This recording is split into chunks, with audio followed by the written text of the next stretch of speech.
Hello दोस्तों, स्वागत है आपका अपने YouTube channel topper tricks academy में। तो हम लोग आज पढ़ेंगे क्लास 9th मैथ का 4th नंबर चैप्टर क्या है, दो चर वाले रैखिक समीकरण। तो ये वीडियो आपके लिए बहुत ही महत्वपूर्ण होगा।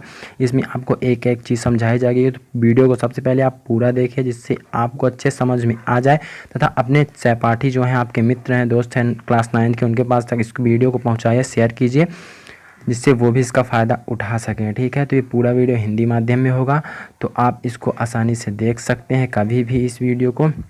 तो आप चैनल को सब्सक्राइब कर लीजिए नीचे दी हुई लाल कलर की बटन को दबाकर, जिससे मैं जो भी वीडियो बनाऊं तो आप तक आसानी से उसका नोटिफिकेशन पहुंच जाए। ठीक है, तो चलिए देखते हैं इस पार्ट का जो शीर्षक है, दो चर वाले रैखिक समीकरण। तो सबसे पहले हम समीकरण की परिभाषा जानेंगे, उसके बाद रैखिक समीकरणों की परिभाषा हम आपको समझाएंगे अच्छे से, ताकि आपको आगे चल के कोई भी इसका जो है टॉपिक समझ में आ जाए। तो चलिए देखते हैं।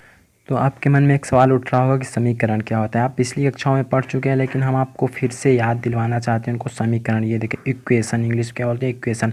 तो प्रतीकों की सहायता से व्यक्त किया गया एक गणितीय कथन है जो दो वस्तुओं को समान, ये परिभाषा है, डिफिनेशन। ठीक है, प्रतीकों की सहायता से व्यक्त किया गया एक गणितीय कथन है जो दो वस्तुओं को समान अथवा तुल्य बताता है। क्या बताता है? समान अथवा तुल्य, बराबर जिसको बोलते हैं। यह कहना अतिशयोक्त नहीं होगा कि आधुनिक गणित में समीकरण सर्वाधिक महत्वपूर्ण विषय है। क्या है? सर्वाधिक महत्वपूर्ण विषय है। आधुनिक विज्ञान और तकनीकी में विभिन्न घटनाओं एवं प्रक्रियाओं को गणितीय मॉडल बनाने में समीकरण का बहुत बड़ा योगदान है। ठीक है, तो आपको इसको भी आप याद कर लीजिए। कोई भी आपसे पूछे कि समीकरण की परिभाषा, तो आप आसानी से बता सकेंगे। ठीक है, तो चलिए देखते हैं रैखिक समीकरण क्या होता है। ये आपके सामने है अब रैखिक समीकरण, रैखिक समीकरण की परिभाषा, डिफिनेशन ऑफ लीनियर इक्वेशन। ठीक है, हिंदी में है। तो देखिए, एक सीधी रेखा बनाने के लिए दिया गया समीकरण एक रैखिक समीकरण कहलाता है। ठीक, एक सीधी रेखा बनाने के लिए दिया गया समीकरण रैखिक समीकरण कहलाता है। ये आपकी रैखिक समीकरण की परिभाषा है। सीधी रेखा बनाने से तात्पर्य है कि अगर हम x, क्या होता है? x चर होता है। चलिए हम चर और अचर की परिभाषा बताएंगे। चर x एवं y की विभिन्न मान लेंगे तो क्या है, y और x की विभिन्न मान लेंगे तो इससे हमारे पास एक टेबल बन जाएगा, और फिर उस टेबल में हमारे पास एक रेखा के लिए निर्देशांक मिल जाएगा। ठीक है, तो आपकी परिभाषा जो है, एक सीधी रेखा बनाने के लिए दिया गया समीकरण एक रैखिक समीकरण कहलाता है। ठीक है, इतना ही आपका मेन परिभाषा है। एक्स वाई आपके चर क्या होते हैं? एक्स वाई जेड, कोई भी ए बी कोई भी ले लो, C and so on dot dot Z तक। ठीक है, कोई भी ले सकते हो। ये आपके चर होते हैं, चर संख्याएं। तो अब देखते हैं हम आगे।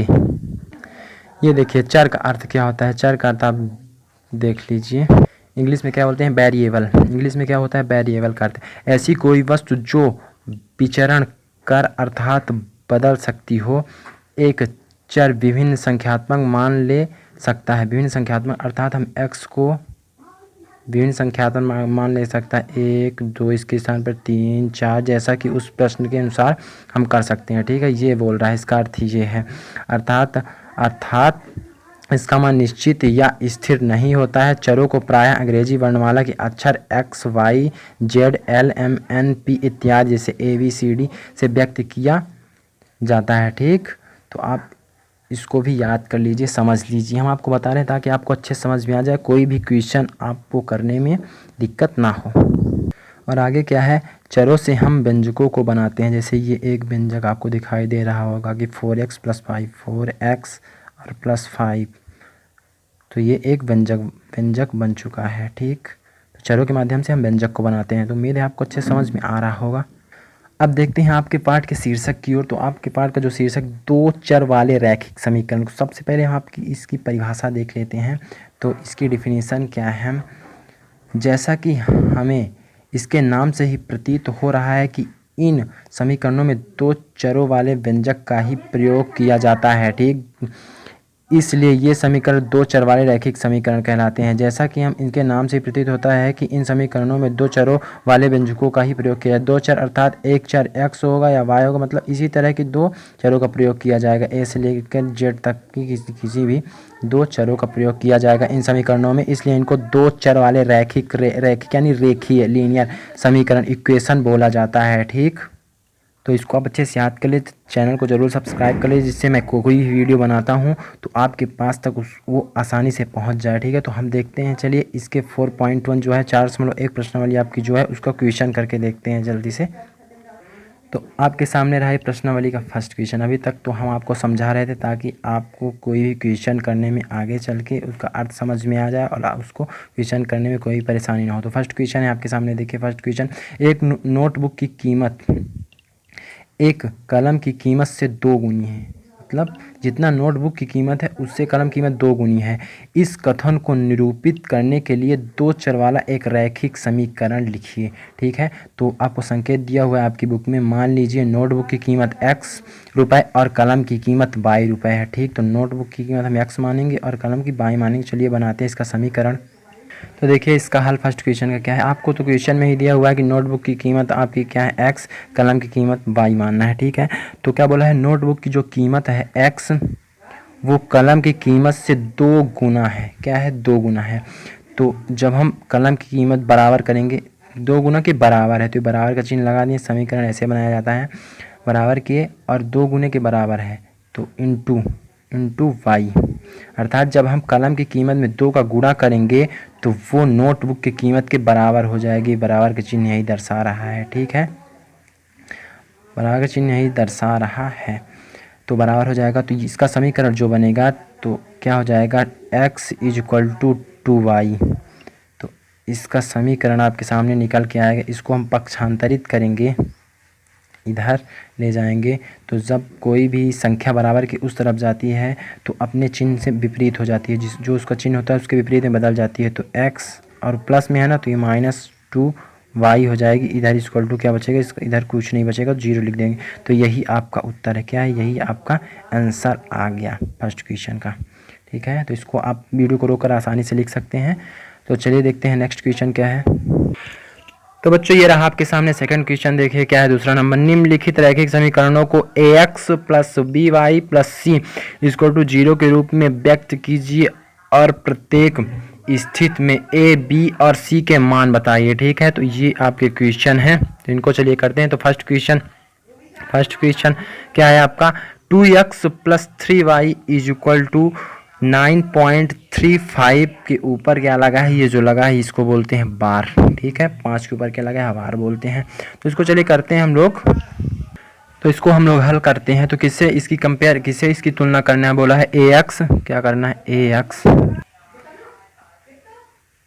+ by + c = 0, इससे तुलना करना है इसकी, और बताना है a, b, c का मान बताना है। ठीक, तो ये जो है ये इसका है और ये इसके संगत है और ये वाला इसके c के संगत है। ठीक, तो चलिए देख लेते हैं हम लोग 0। तो सबसे पहले ये जो c है ये बराबर के इधर है ना, तो इसको हम लोग बराबर के उधर ले जाएंगे तो हो जाएगा 2x + 3y, और ये माइनस में हो जाएगी। ये अभी प्लस में है, ये संख्या जब बराबर की इस तरफ आएगी तो माइनस में हो जाएगी, ऋण में हो जाएगी। तो 9.35 के ऊपर आपके बार लगा है। बार का अर्थ होता है उस संख्या का बार बार पुनरावृत्ति हुई है कई बार। तो अब इक्वल टू में कुछ नहीं बचा, 0, बराबर के उधर 0। इससे हम लोग कंपेयर करेंगे किसका, से हम लोग कंपेयर करेंगे ax + by + c = 0।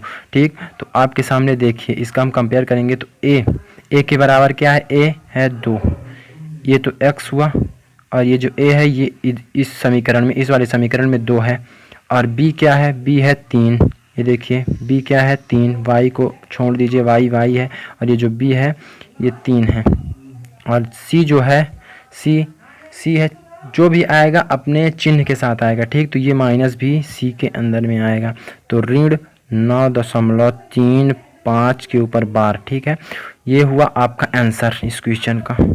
ठीक, a का मान 2, b का मान 3 और c का मान -9.35 के ऊपर बार। तो उम्मीद है आपको समझ में आ रहा होगा। तो आप इसको अपने नोट में लिख लीजिए, नोट्स में, और अच्छे से समझ लीजिए, और जो भी परेशानी हो आप कमेंट करके हमको वीडियो में बता सकते हैं। हम आपकी परेशानियां दूर करने का पूर्ण प्रयास करेंगे। ठीक है, तो नेक्स्ट क्वेश्चन भी आप इसी तरह से कर सकते हैं। चलिए देखते हैं हम लोग। तो इसी का अगला क्वेश्चन ये देखिए आपके सामने, x - y / 5 - 10 = 0। तो इसका कंपेयर करेंगे हम लोग।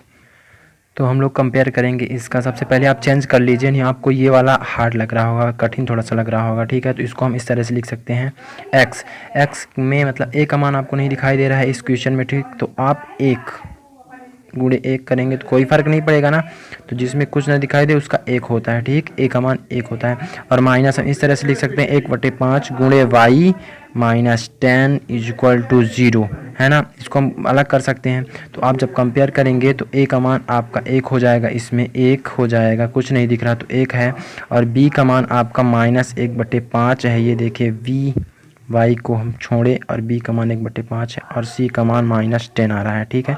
सी का मान माइनस इसमें 10 आ रहा है, माइनस ऋण 10।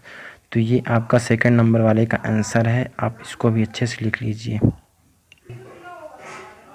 बच्चों। अब चलिए हम आपको बता देते हैं ये वाला क्वेश्चन, ठीक है। ये आप कर लेंगे आसानी से। ए बराबर इसमें -2 होगा, बी का मान 3 होगा, सी का मान -6 होगा, ठीक है। तो हम लोग इसको बताते हैं। अब x = 3y इसको बता देते हैं।